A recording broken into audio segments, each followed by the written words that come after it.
চাকরি ফেরত চেয়ে জুটেছে মার, আর সেই শিক্ষকদেরই এবার থানায় তলব। হাজিরা না দিলে গ্রেফতারির হুঁশিয়ারি পুলিশের।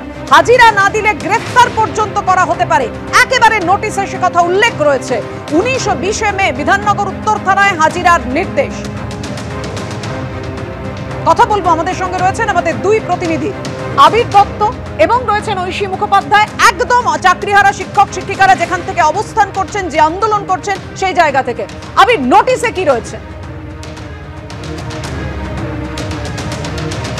দেখো, স্পষ্টত নোটিশ করা হয়েছে এবং নোটিশ করার পেছনে কারণ যেভাবে পুলিশকে দেখা গিয়েছে ছবিতে, যে পুলিশ কিভাবে চাকরিহারা শিক্ষকদের লাঠিপেটা করছে, সেই ঘটনার পরিপ্রেক্ষিতে পুলিশের তরফ থেকে বলা হয়েছিল যে ন্যূনতম তাদের তরফ থেকে বলপ্রয়োগ। এই ন্যূনতম যে বলপ্রয়োগ, ঠিক এই হচ্ছে সেই বিকাশ ভবন, যে বিকাশ ভবনের গেট বন্ধ, এখানে পুলিশ এখানে বসে রয়েছে। এবং এরকমই এক সন্ধ্যা, যে সন্ধ্যার কিছুটা সময় বেরিয়ে যাওয়ার পরই সেই ছবি আমরা দেখেছি। কিন্তু এরপর যেটা সামনে এলো, যেটা চাকরিহারাদের তরফ থেকেও জানানো হচ্ছে, যে একের পর এক নোটিশ তাদের কাছে যাচ্ছে।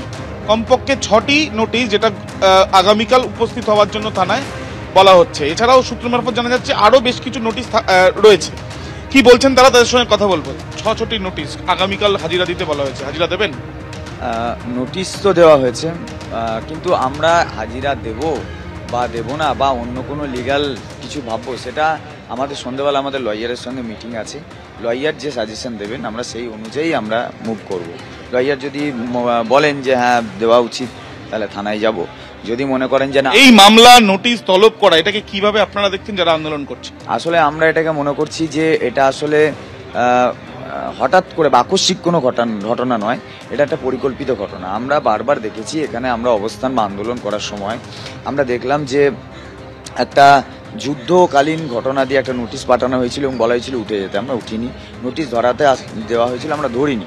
আমরা তার পাল্টা একটা কিছু জানতেও চেয়েছিলাম মেলে, যে এই নোটিশটার সাপেক্ষে ঠিক তার মানে কি, অনেক দিন ধরেই একটা চেষ্টা চলছে ওঠানো। কিন্তু আমাদের দাবিটা ছিল স্পষ্ট, যে আমরা সাক্ষাৎ করতে চাইছি। সাক্ষাৎ করলে বা করলে এরকম হতো না, কারণ আমরা এখন খুব খারাপ অবস্থার মধ্যে আছি। তাহলে একটা জনপ্রতিনিধির কাছ থেকে এইটুকু আমরা দাবি করতেই পারি। বা একজন শিক্ষকরা রাস্তায় পড়ে আছে, চাকরি হারিয়েছে শিক্ষা দপ্তরের দুর্নীতির জন্য, তাহলে শিক্ষামন্ত্রী তো অতি সক্রিয়তা, অতি উদারতা থাকা উচিত ছিল। সেই জায়গাটা আমরা পাইনি। প্রতিশ্রুতিটা পেয়েছিলাম, মাঝখানে দেখাও করেছিলাম সেই সময়টা, কিন্তু তারপরে আমরা দেখছি যে যোগ্য শিক্ষক শিক্ষিকাদের সঙ্গে কোনো রকম সংযোগ রাখা হয়নি। আমরা অ্যাপ্রোচ করার পরেও সেটা পাইনি। গোপনে যে থানা থেকে তো তলব করা হচ্ছে সেদিনকের ঘটনার পরিপ্রেক্ষিতে, এদের জন্য সেই আন্দোলনটা হয়েছিল। কিন্তু এই আন্দোলন হওয়ার পরে সেখানে আমরাই লাঠি খেলাম, রক্তাক্ত হলাম, পায়ে স্টিচ পড়লো, মাথায় স্টিচ পড়লো, রেটিনা হলো। কিন্তু তারপরে আমরা দেখলাম এই ঘটনা ঘটার পরে আমাদের নামেই সব বড় বড় ধারা দিয়ে একটা করে দেওয়া হলো। আসলে আন্দোলনটাকে থামিয়ে দেওয়া, দমিয়ে দেওয়া। এবং আমরা দেখলাম যে শাসক দলেরও বেশ কিছু পত্রিকা আমাদের সম্পর্কে বিভিন্ন রাজনৈতিক ক্যাম্পেনিং করছে। তো এইগুলো আসলে খুব নক্কারজনক। আমরা খুব খারাপভাবে দেখছি বিষয়টাকে। আমাদের কোনো রাজনৈতিক উদ্দেশ্য নেই এবং আমরা কোনো রাজনৈতিক দলকে এখানে এন্টারটেনমেন্ট করবো না, করিও নি, বলেও দিয়েছি স্পষ্ট আমাদের কথা। কিন্তু এই যে নোটিশ ধরানো, এটা আসলে একটা রাষ্ট্রীয় হিংস্রতা নামিয়ে আনা এবং রাষ্ট্রীয় বর্বরতা নামিয়ে আনা। যে আন্দোলনকে দমন করার যে কৌশল, সেই কৌশলটা এখানে নতুনভাবে প্রযুক্ত হলো। ইতিমধ্যে অভিজিৎ আমার ক্যামেরা পার্সন দেখাচ্ছে যে এখানে যারা চাকরিহারারা, আজকে সকাল থেকেই আমরা দেখছি যে সকাল থেকেই তাদের হাতে চক ডাস্টারের জায়গায় তাদের দেখা যাচ্ছে যে ঝাঁটা। এছাড়াও দেখা যাচ্ছে যে কয়েকজনের সঙ্গে আমরা কথা বললাম, তার সাথে সাথে আমরা দেখছি যে আরেকটি চাকরিহারাদের মধ্যে আরো বেশ কয়েকজন তারা প্রেস কনফারেন্স করছে, সরাসরি দেখছি। আমাদের মধ্যে আছে, এগুলো থাকবে। তবুও এই আন্দোলনে যখন ঘোষণা হয়, আমাদের যে কটা অংশ যারা আজকের এই প্রেস মিডিয়ার বক্তব্য শুনবেন,